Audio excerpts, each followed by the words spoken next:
খাদ্য করে বাঙালির ঐতিহ্য বহন। চলুন তুলে ধরা যাক বাঙালির পাতে সংস্কৃতির সাতকাহন। নমস্কার, শুরু করছি আজকের নতুন গল্প। আজকে এই ভিডিওর মাধ্যমে আপনাদের কলকাতার বেশ কিছু খানা খাজানার সন্ধান দেব। না টেনে পুরো ভিডিওটি দেখতে থাকুন। ভারতবর্ষের প্রাক্তন রাজধানী হলো আমাদের এই কলকাতা। তাই প্রতিবারই কলকাতা নিয়ে কিছু বলতে গেলেই শব্দ কম পড়ে যায়। তবু ভালোবাসার জায়গা নিয়ে কিছু কাহিনী বলবো না তা তো হয় না। তাই আজ বলবো এই কলকাতার কিছু টুকরো টুকরো কাহিনী।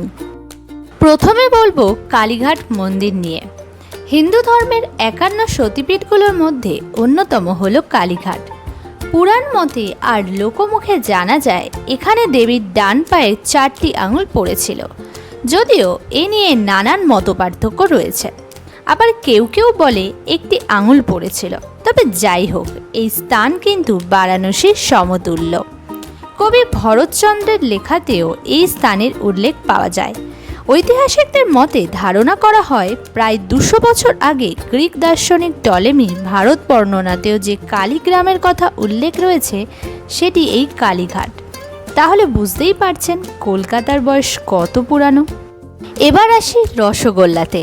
না, এটি নবীনের তৈরি রসগোল্লা নয়, এটি হলো হারান মাঝির তৈরি রসগোল্লা। কালীঘাট মন্দিরের কাছেই দেবনারায়ণ লেনে রয়েছে এই হারান মাঝির মিষ্টির দোকান। দোকানের কোনো রকম নাম নেই কোনো সাইনবোর্ড। 150 বছর আগে হাওড়ার দেওয়ালটির বাসিন্দা হারান মাঝি এই দোকান প্রতিষ্ঠা করেছিলেন। এই দোকানের বিশেষত্ব হলো এই দোকান থেকেই কালীঘাটের মায়ের ভোগের জন্য মিষ্টি যায়। অন্য সব কিছুর সঙ্গে এই দোকানের মিষ্টিও মা কালীকে নিবেদন করা হয় সন্ধ্যা আরতির সময়। বলা হয় হারান মাঝির দোকানের মিষ্টি খেয়েই মা কালী শয়নে যান।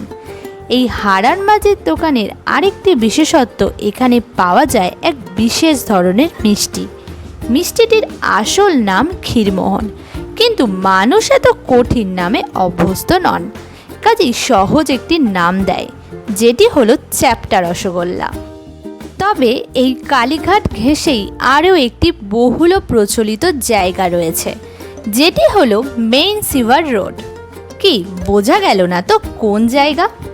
বলছি, এটি হলো কলকাতায় বহুল প্রচলিত ও ব্যবহৃত একটি রাস্তা, যা পরে রাসবিহারী অ্যাভিনিউ নামে পরিচিত হয়, যে নামে আমরা সবাই জানি।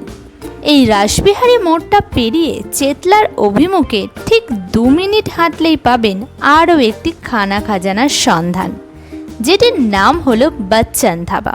না, অমিতাভ বচ্চনের বংশধর বা অমিতাভ বচ্চন এই ধাবা চালায় না, কিন্তু এই ধাবা 1927 সালে বচ্চন সিং প্রতিষ্ঠা করেন। তিনি ধাবা চালানোর আগে পেশাগতভাবে ট্যাক্সি ড্রাইভার ছিলেন। প্রথম দিকে তিনি শুধু রুটি আর তড়কা নিয়ে এই ধাবা চালু করেছিলেন। পরে সময়ের সাথে সাথে এই ধাবায় রকমারি পদ পাওয়া যেতে শুরু করলো। আমরা এই ধাবার বিখ্যাত 2টি খাবার নিয়েছিলাম, যার মধ্যে একটি হলো চিকেন তন্দুরি আর অন্যটি হলো চিকেন টিক্কা কাবাব। তবে টিক্কা কাবাবের স্বাদ নিতে হলে সাথে রুমালি রুটি বা তন্দুরি রুটি না হলে একেবারেই খাওয়া জমবে না। আর এই সব রকমারি খাবারের স্বাদ নিতে হলে আপনাদের অবশ্যই আসতে হবে এই দোকানগুলোতে। আর পরবর্তী গল্প আসবে সবার পছন্দের এই চিকেন তন্দুরি নিয়ে, দেখতে ভুলবেন না যেন।